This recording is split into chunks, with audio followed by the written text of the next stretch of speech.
Hello and welcome. You're watching We the People. I'm Rishika Baru. As the government has proposed a near complete overhaul of the criminal justice system under the Bharatiya Nyaya Sanhita, some sections of the Road Safety Act have also seen a sea change. But following a very dramatic protest by truck associations that got life as we know it to a standstill in several parts of the country, the government has now put the new amendments on hold. Before we get into the larger debate, let's break down the details of what has happened.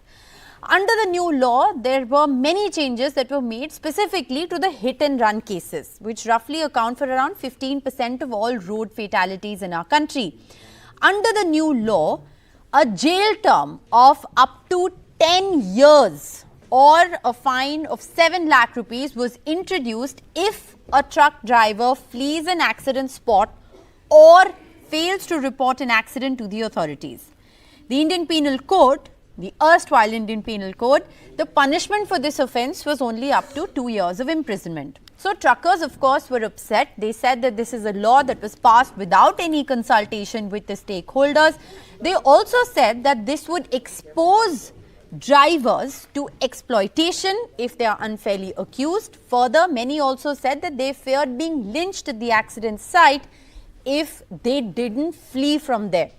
The law, of course, like I said, has now been put on hold. There will be a wider deliberation and consultation with the stakeholders before these amendments are reconsidered. But this entire episode has once again raised several questions about the state of Indian roads and our safety. This is, remember, a story that concerns you and it concerns me as pedestrians and as drivers. Let me put this entire story in context for you in terms of the data. According to the United Nations, India ranks number 1 in global road fatalities globally. The data that we have exposes some very alarming trends. Forget the UN data. For a moment, let's just look at the Indian government's own data. There are over 1.6 lakh people who were killed in around 4.5 lakh accidents, and this is government data for 2022. Further, over half of all the road crash deaths that took place on national highways and state highways, despite the fact that national and state highways, remember, make up for only 5% of the total road network. On an average, and if you look at the law of averages and you look at this data, it's really startling. India witnesses an average of 1,200 road accidents every single day. On an average, there are 19 people, I repeat, 19 people dying every hour in our country because of road accidents. As staggering as these averages are, what's worse is that there has only been a further worsening of this statistic because there was a 12% increase in road accidents in 2022 as compared to 2021. Now, the government claims that India's road network has grown by 59% under the Modi government. We now have the second largest road network after the United States. But remember, the second largest road network in the world is also the most unsafe road network in the world. The question, therefore, we ask on the show tonight is, what's the highway to safer roads in India? And joining me on the broadcast, we have a very special panel joining us on the broadcast today. It is my privilege to introduce to you Ashutosh Srivastava. He's an advocate of the Supreme Court. Navdeep Asija, he's a traffic advisor of the Punjab government. I have Rajendra Kapoor, he's the president of the All India Motor and Good Transport Association. Harman Singh Sidhu, who is an accident victim. He is somebody who has been through a terrible road accident over 2 decades ago and has been wheelchair ridden since then, and he exposes a very interesting element of the entire road safety issue in our country. We also have Shantanu Bhasin, who's a family member of a hit and run victim who now is also a trustee with the Muskan Road Safety NGO. Thank you all very much for being with us on the show. And we also have a very vibrant audience with us on Be the People this evening. There are a lot of law students and people who are connected very closely with road safety and road and transportation in our country. So to begin with, if I can just come to you, Ashutosh Srivastava, as somebody who understands the law, there were some very stringent provisions that were proposed under the new law, which have of course been put on hold right now. And, we do need some very strict laws as far as road safety in our country is concerned, because look at the statistics that I have just spelled out. Yes.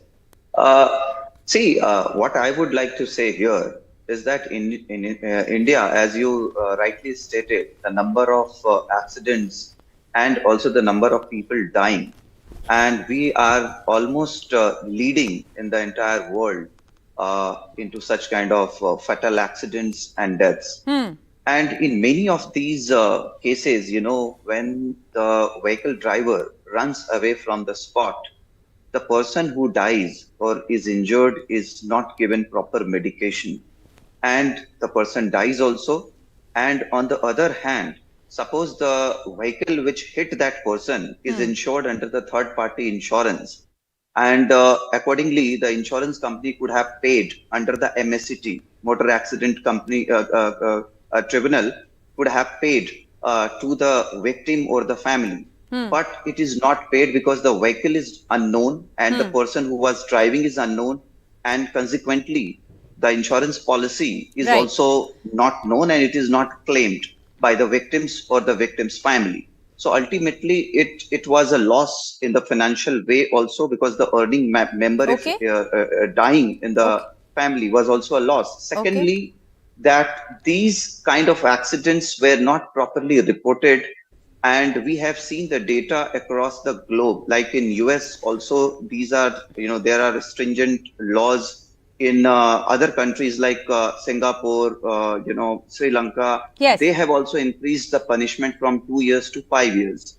to put law and order in place. And see, there was also misuse of the law because Yes. it was under punished. So many a times, many accidents were, planned also. We have seen in many of the cases. You raise, Ashutosh Srivastava, a very important point when you say that this hit and run law actually is also very important, because, it's imperative in a certain sense for insurance and compliance later on to take place. So, in order to fix accountability and culpability and actually make sure that the culprit is booked, is essential for further procedures to take place. So that's a very interesting point that you make. I'm going to ask a couple of follow-up questions on the hit and run law and then move to the larger angle of road safety. We also have Shantanu Bhasin, who's a family member of a hit and run victim, who's also associated with an NGO, joining us. Shantanu Bhasin, how do you look at this entire story? Well, it's a step in the right direction, I would say that. But laws have to be strict, the process has to be just. That is what I see is lacking here. Now, as you have pointed out, I myself have been a victim of such a scenario. So I definitely want stricter laws against anyone who has engaged in hit and run scenario. However, we do know from our field work that it's always the bigger vehicle which is put on fault. Which is why you see these truckers protesting, because they do know that there is going to be no process of investigation, proper investigation, and they are going to be blamed for the accident. Otherwise, can you explain the reason why they are being protesting without even the law being put in place? Why have they already started protesting? Because one thing is there's rampant corruption in the overall scenario related to road safety and many other sectors associated with that. Two, it lacks the process of investigation, which is much needed. It's not always the bigger vehicle which is at fault. Smaller vehicle can also be at the fault. Another thing I would like to point out is that I guess it's not only applicable to the truck unions which are protesting against this law. It's not only applicable on truckers, but it's also applicable on two-wheeler riders, on car vehicle owners, on any other person who's using motorized transport on the road. If he's engaged in hit and run, he would be put to task because of this law. So while this law is welcome, I think there needs to be a proper process of investigation in place, which should include forensic and scientific elements into it. Right now, we are lacking that completely.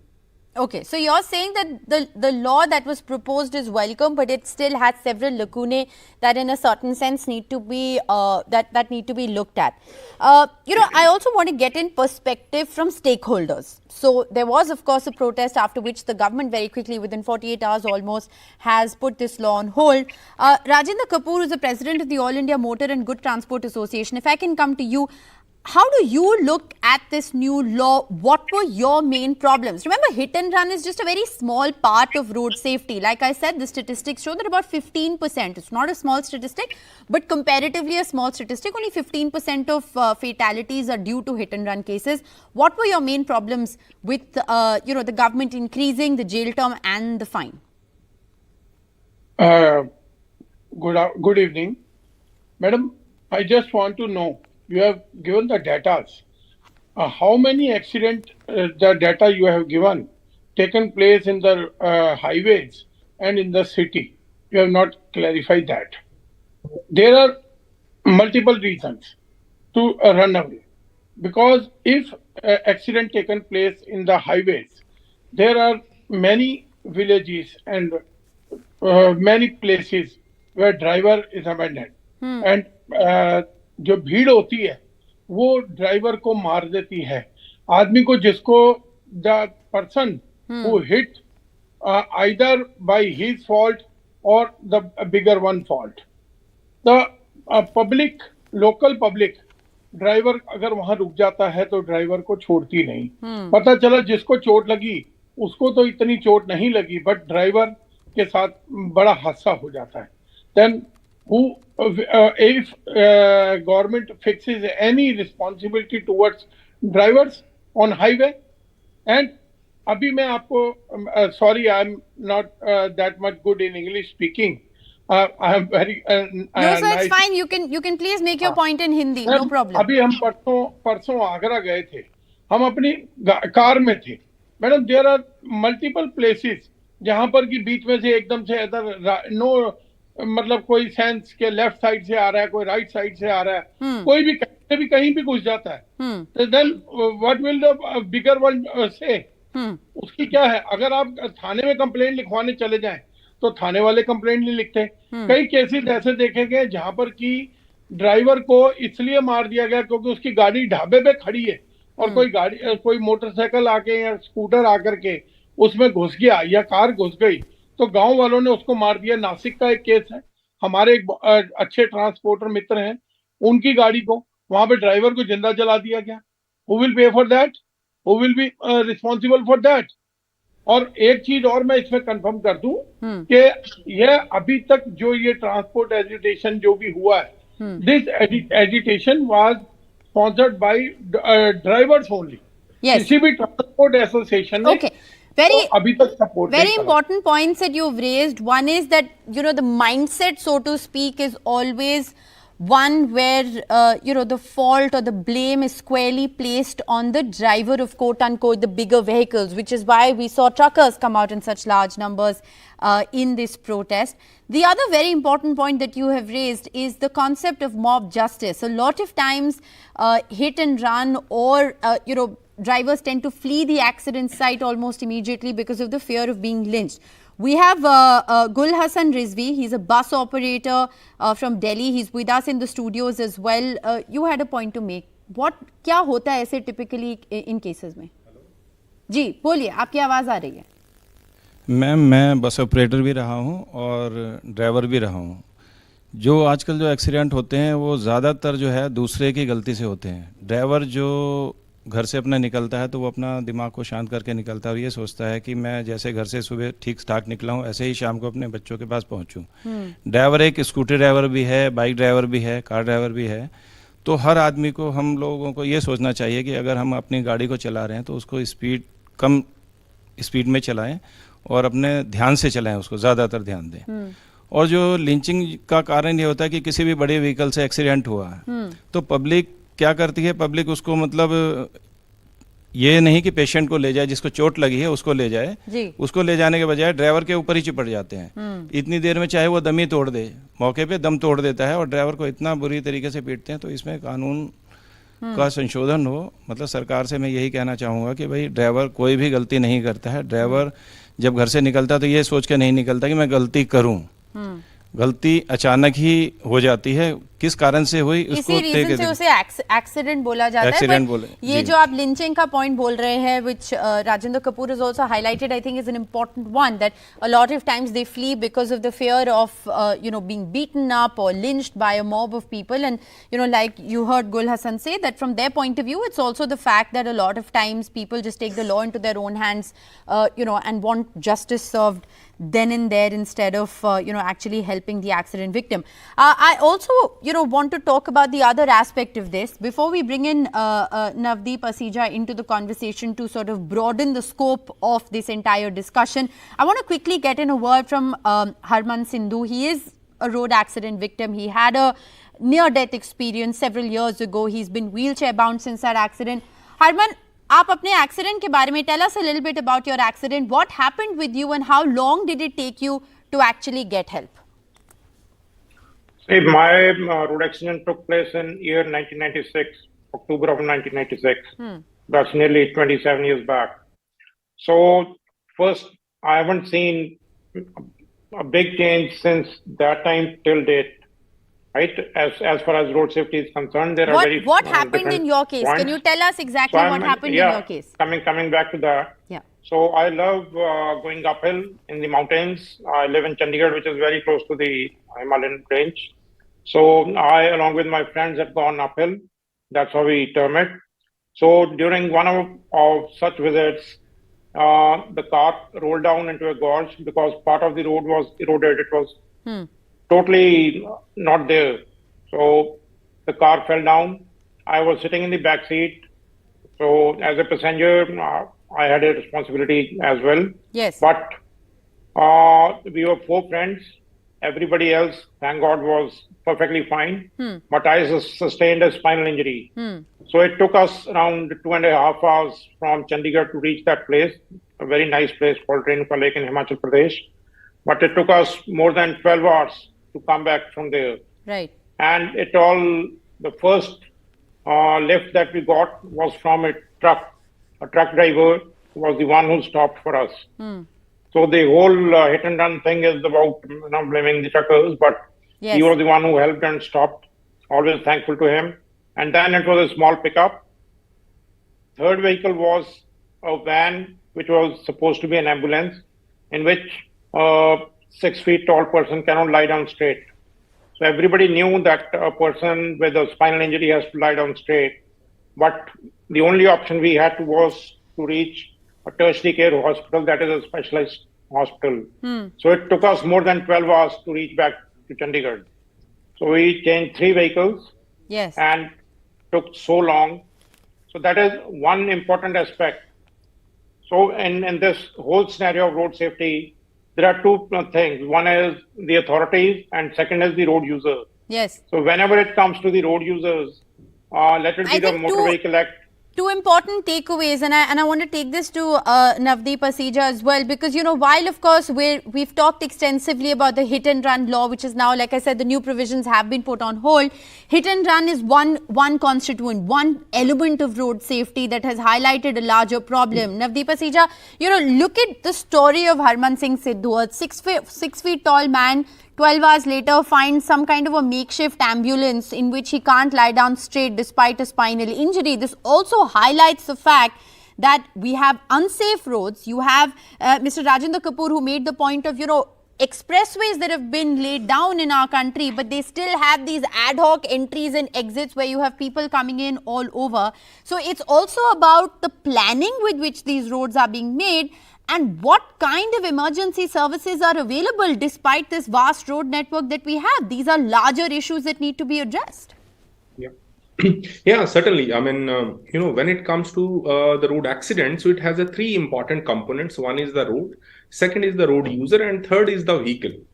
So just framing the laws only for the human error may not help actually, and since based on the road safety science which has emerged, all the developed nation has actually accepted that we have to design our system considering these human error, this human nature.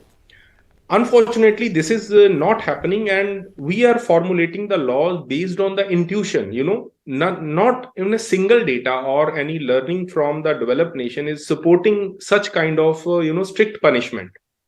So the different countries have a different scenarios, and instead of learning from there, we are again burning our own fingers. I mean, I can give you the example. But there is a larger question about compliance. So if you have stricter laws, it would ensure stricter compliance. But I think that there has to be a larger infrastructure that has to support it as well.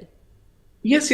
I mean, I just simple take the example of a section 135 of a Motor Vehicle Act, which was introduced in 1988, which says that, our highways are supposed to have a rest area and we are supposed to do the complete crash investigation. Yes. So then entire country, not more than 500 crash investigation. And you simply mentioned that how many accidents are taking place. Yes.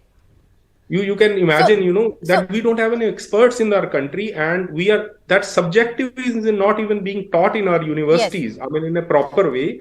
So wherever there is in terms of, some investigations are happening, that is only for the claim compensation by the insurance company. Yes. Again, that is not a technical evaluation that who is at fault. Okay. Because I have limited time. I have limited time left on the show. I know, Ashutosh, you want to come in very quickly. I have audience members. Make your point very quickly. Go ahead. Hello, my name is Spurs Singh. I'm from Faculty of Law, Delhi University.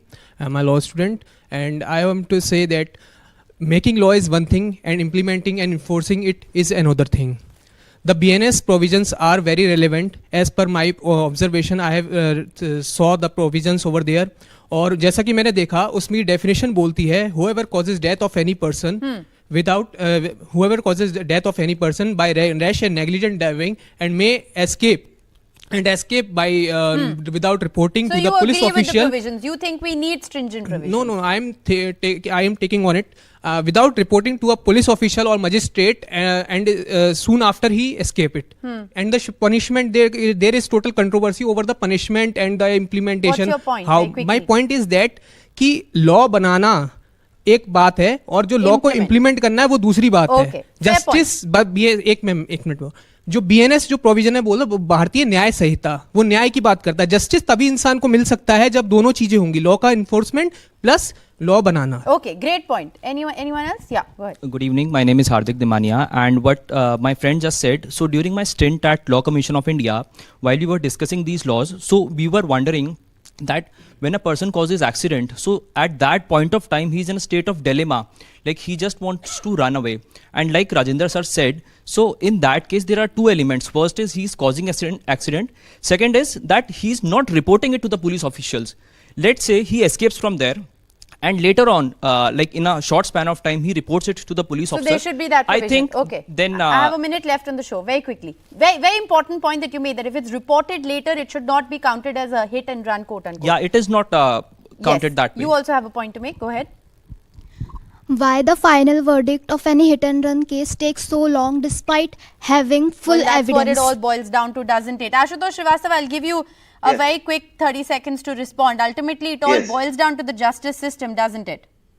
So just now, one my friend said about reporting it.